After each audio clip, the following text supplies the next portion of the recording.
gonna face check.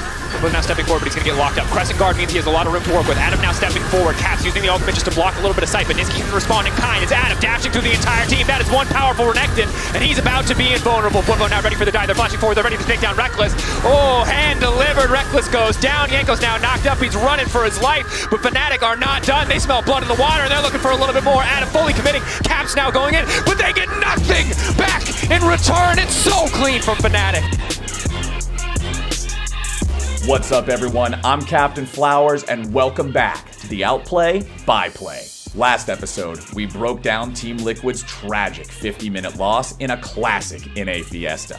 This week, we're heading across the ocean for one of Europe's most historic rivalries and spiciest matchups between G2 and Fnatic. Let's take a deep dive into Fnatic's statement victory over the former LEC Kings and break down some of the key moments in putting a stop to the G2 hype train.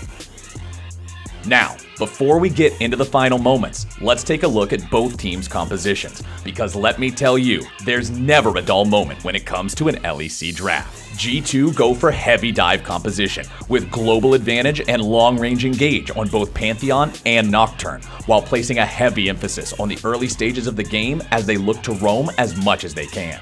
With this draft, they can also look to engage from miles away, with Viego and Rumble following up, while Jhin uses Curtain Call from a safe range. Fnatic, on the other hand, opt for a comp with powerful 5v5 teamfights when grouped up, and solid engage throughout their lineup, on top of Sylas's ability to steal the global ultimates of G2. What should be noted, though, is the Galaxy Brain Taric pick that gives them an advantage in teamfights, with Cosmic Radiance pretty much canceling out G2's 4 melee dive composition.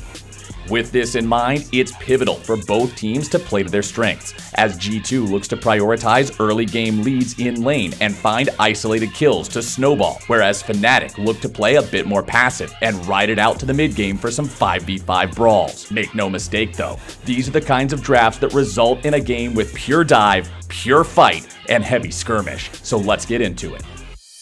The game started as planned for G2, putting on a display of creative roams and map rotations to find the isolated kills they needed for a 2,500 gold lead just 8 minutes in. However, Fnatic answered with some kills of their own, reminding us that Taric and Kalista are still a deadly duo. At 10 minutes, we see exactly how well G2's dive comp works in a non-5v5 scenario. After seeing that Fnatic have started the Mountain Drake, it's G2 who look to make a play. Take a look at the positioning of all the players. With a 2v2 towards the Dragon Pit and a 2v2 in the bot lane, G2 have the advantage with their global ultimates. After Jankos wins a smite fight to steal away the Mountain Drake, watch Reckless, who gets into a safe position and pops Curtain Call, while Mickey comes screeching in with the Grand Starfall as G2 work together to erase both Bwipo and Niski in quick succession. Meanwhile, Hylissang and Upset have to walk all the way up from bot lane to have an impact. Come the mid game, it's G2 who are sitting on top of a 3,000 gold lead, a lead that would soon be erased. As both teams dance around the mid lane waiting for the Cloud Drake, it's Caps who makes a mistake after face-checking the brush on the right side of mid lane. Bwipo immediately pounces with Audacious Charge for the engage. Then, watch Niski, who dashes over the wall, and Adam, who pops his ultimate to set up for a brawl in the mid lane. Caps actually ends up escaping, but it's Mickey who jumps in for the re-engage and finds himself surrounded by 4 Fnatic players. Caps and Niski both trade paranoias to block vision, but it's not enough, as Fnatic make quick work of Mickey despite getting healed by Reckless and flashing away. Now take a look at Niski, who actually walks into the river and away from the fight to find the G2 top laner who had teleported to a ward behind the Dragon Pit just earlier. Watch how he maximizes Sylas's kit to outplay Wonder with just half of his health remaining. After getting stunned by Spectral Maw, Niski uses Kingslayer with max heal and recasts Paranoia onto Wonder, following up with Q1 and some passive autos. He then flashes away to dodge the Viego ultimate, dancing around Wonder before landing Q2 and stalling for the Kingslayer cooldown.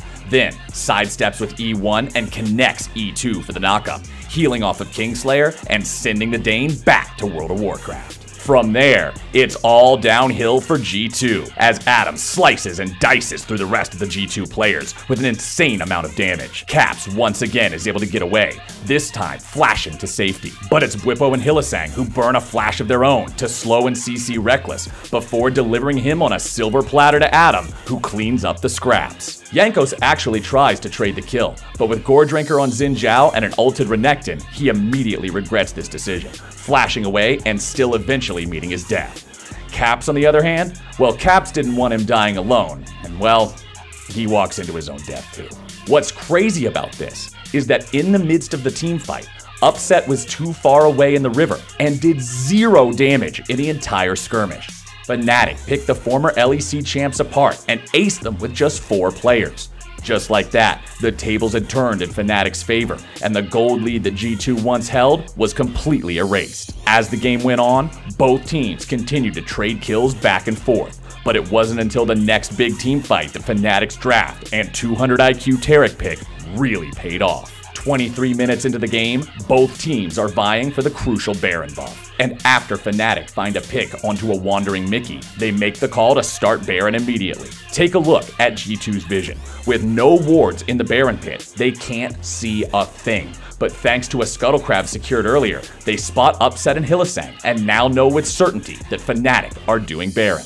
As G2 begin to make their way over to the Baron pit, Fnatic sees this and call for the disengage to turn first onto Caps, but spot a juicy Jankos lingering behind instead. From there, Upset channels Fate's call and throws a flying Hylissang directly at Jankos for the knockup, while Bwipo flashes over the wall to join the party and Fnatic eviscerate the G2 jungler. With that kill, they're then able to turn their focus back onto the Baron without the threat of an enemy smite. At this point in the game, it's do or die for G2. They know for a fact that if they lose this Baron, the game is pretty much over. G2 then begin to set up for the Hail Mary play, with Mickey making his way back after respawning. When Mickey gets within range, he channels Grand Starfall for the dive and engage, while Caps uses Paranoia to block vision and joins his teammate. As Mickey comes flying into the Baron pit, take a look at the members of Fnatic, who are literally holding hands to prepare for a defense and a team fight. Adam immediately pops Dominus, and Hylissang uses the Taric ult to completely counter G2's dive and squash any chance of them winning the fight. With Cosmic Radiance on all 5 players of Fnatic, G2 don't have the damage or manpower to chunk away the enemy team. Caps and Mickey get deleted almost instantly, leaving Reckless and Wonder running for the hills. Luckily for G2, diving in League of Legends isn't part of this year's Olympics, or else they'd be sent packing before it even starts. And so, with that fight, Fnatic can safely secure Baron and reset before looking to end the game. 26 minutes in, the siege has commenced with Fnatic playing it out perfectly, shoving in both top and mid. The result? Well, with 4 melee champions and only 1 range looking to defend against a Taric and Barret-empowered enemy minions this late into the game, I think it's safe to say G2's chances were slim. And now he's going to steal away the Rumble ultimate, the dive from Fnatic. Flashing in, that's the Dominus trying to get out from tower range. They're now coming in, it's Hylissang with the ultimate to make sure they're invulnerable. Wonder has to run for the hills. Meanwhile, Niski gets the spell shield. Caps trying to commit fully to the fight. Jankos ready to help turn it, but Hylissang right on top of Caps, right on top of the former teammate. That's the stun from downtown. Hylissang grabs it, and it's Bwipo and Upset in the midst of everyone, but the Callista will not be stopped. Wonder gets a reset, but it is too little. It is too late. It was neck and neck for most of the game, but it will be Fnatic's win as they break into the base, as they ace G2, and they find their first win this year. I'm Captain Flowers, and that's it for this week's episode of the Outplay by Play. Let me know in the comments who you think is going to be the new Kings of Europe at the end of summer. Will it be a toss-up between G2 and Fnatic, or will another newcomer be the ones to take the LEC title? Be sure to follow @LoL Esports on Twitter to keep up with everything League of Legends esports, and I'll catch you next time.